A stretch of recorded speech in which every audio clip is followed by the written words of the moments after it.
Hi, Facebook land. We're live. Um, I'm gonna give this a few minutes. I'm really, I wasn't gonna do this Facebook Live because honestly, my eyebrows need to be done. So I was like, I was trying to get to there today. I didn't make it. I said, well, I can't do any more videos till my eyebrows are done. And then I was having a conversation with my girl, Amy Reynolds, and she's like, I haven't seen you live lately. And so I actually had this thing happen to me today, and I thought, okay, this is my cue to share the story. So thanks for joining me, you guys. Thanks. So, are you the person, do you guys always look at life as situations and conversations and things like that, and you think, oh my gosh, what am I supposed to take away? What am I supposed to take away from this? I feel like being a lifelong student is huge. And so I'm always looking at what's the lesson that I'm supposed to take away from this, right? So here's the story. So let me just tell you guys, first of all, I never, ever, ever go to Walmart. I hate it. I would actually rather pay a few extra bucks to go somewhere where I'm going to get really good service and not have to sit in that stinking checkout lane. Can you guys relate to that? Put yes in the comments so I know I'm not alone in that. But of course, the one thing I needed today, I was looking for this one item and nobody else had it. So I was like, oh my gosh, I really need to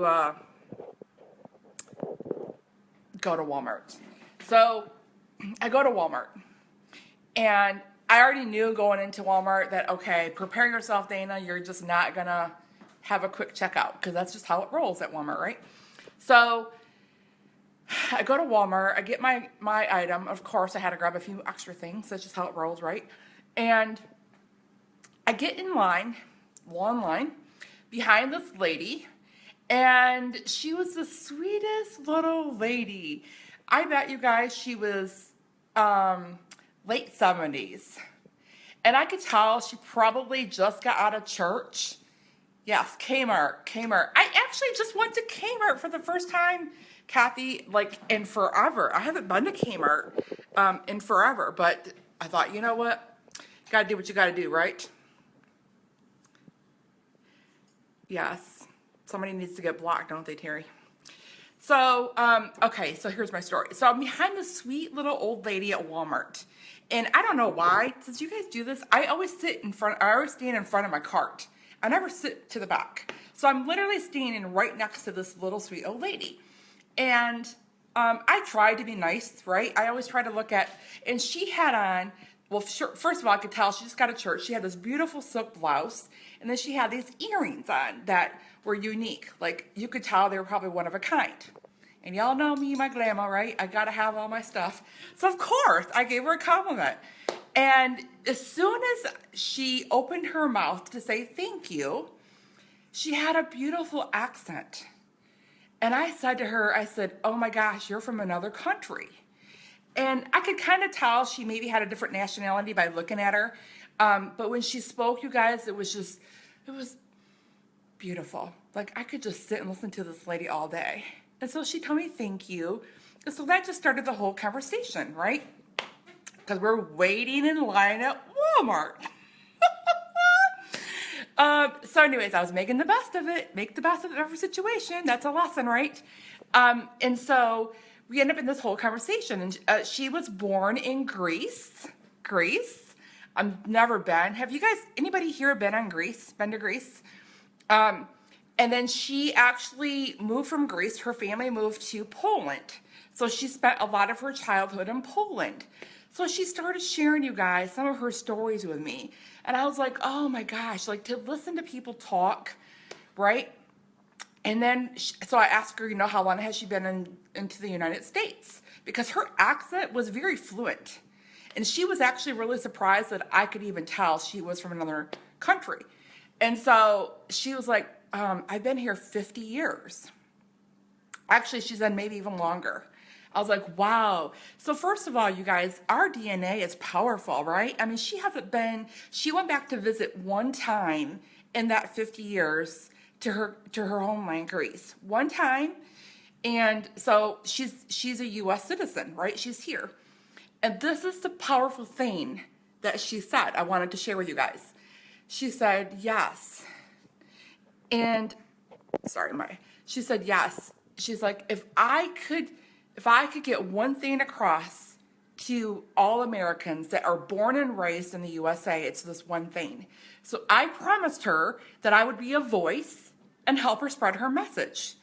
So here I am sharing it with you guys. Her one golden nugget. Someone that was born in Greece, raised in Poland, and has been here probably at least the majority of her life. This is what she said. You ready? She said, Americans, you guys have so much. Unless you've been out of the country, you really don't know what you have here. She's like, I feel like Americans just take for granted what we have. And you guys, I really kind of got choked up because sometimes I think it's easy, right? We get into the hustle and bustle of life, especially women. I have a heart for women. I feel like we're always on the go. We're taking care of our babies. We're going to work. We're doing all these things, taking care of our houses, running our kids around, right? Can you guys relate? I know Michelle Colburn can. I know Amy can. We do that out of love, right? So she's like, you guys have a land of opportunities and a land of freedom. And yet, I feel like Americans don't really know what they have. And I really thought about that, you guys, all day. It's been on my mind. And I thought about something that happened to us. We went to Cabo. I earned a trip to Cabo last year. And I had earned a trip to Cancun. But Cabo was just different. Cabo was I don't know how to explain it. It was just a different experience, right? So because I had earned a trip for free, we got to take our money and use it to tip really, really well. And I remember we were at the pool, and it was all inclusive. So we didn't have to pay for anything, you guys. It was beautiful, by the ocean. And we were at the pool, and I remember Brittany's husband tipped this guy $20. Now, for you and I, we think $20, no big deal. We can burn that in 5 minutes, right? But this guy's eyes, when I say lit up, right? Because the value there of $20 was worth so much to them. Do you know what? He was back at us all day long. We didn't have to ask him. He was on his game, right? Because he was so appreciative of that $20. And yet we take that for granted. And so I just wanted to share this lady's message. I promised her I was going to get this out. Tomorrow, as you're going through your hustle and bustle, look at what you really have. You know what? We are rich, you guys. I'm not just talking about financially either. We are rich. When I think back to my family's heritage, we were rich in love. My grandfather had gone to Germany, in World War II. And it was like, some of his stories, it was like, wow, he knew what we had here. But I think sometimes we take it for granted. There's opportunities all around you. So you can have whatever you want in life. You can be whatever you want in life. Crap anymore, you can be whoever you want in life, right? You can change it. So I just wanted to be an encouraging message from the sweet little lady from Greece and Poland. I promised her I would. And just look at your life. Wake up with a heart of gratitude that, man, we don't have to fight to go somewhere. You don't have to worry. I mean, obviously we have issues and that's going to happen anywhere, but you guys, we have it made here in the USA. So just be grateful for what you have. If you've never traveled out of the country, I mean, I've only been to Mexico. I told her, I said, I've only been to Mexico. That was an experience. Like when we are driving on the bus to the resort, I was like, wow, people really live like that. Until you get to the resort, it's amazing. We take it for granted. So many countries, you have multiple households living in one house. Man, I'm sorry, I love my daughters, but I love my peace, right? I love that I can go grab my grandkids and bring them and take them home. Like, there is a peace, like, I can't imagine multi-generationals living in my house. It would be crazy. All these girls. Mm-mm. So I just wanted to say, have a good week, you guys. Happy Sunday. And let's just not take it for granted, right? Thanks for joining me. And don't forget, be you and smile. Bye.